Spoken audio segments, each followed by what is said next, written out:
para mapigilan natin, kasi yung sperm nagsusurvive ng mga 4 na araw.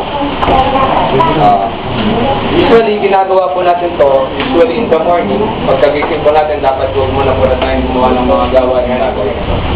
Tapos, take na po natin, tapos makuha yung temperature, i-record po natin araw-araw. Advantage nito, very effective po to.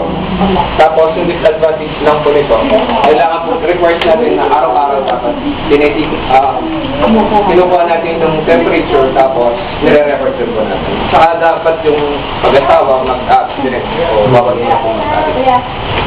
Pangalawa naman po ay ang cervical mucus or Billings method at saka or ovulation method. Ito naman po, usually before na mag-ovulate ng babae or yung fertile, ang cervical mucus niya ay thick, malapot. Hindi rin po tayo na-stress ng... Tapos, pag inanong po natin, hindi po siya agad na-stress between the thumb finger.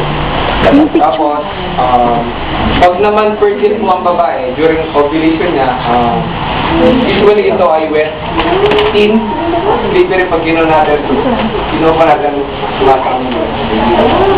Tapos, mag-aspin po ulit yung babae, tayo mag-asawa ng pagkatali.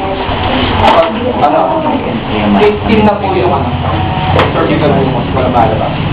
Then, paano po ito ginagawa? Usually, kinokolect po natin ito.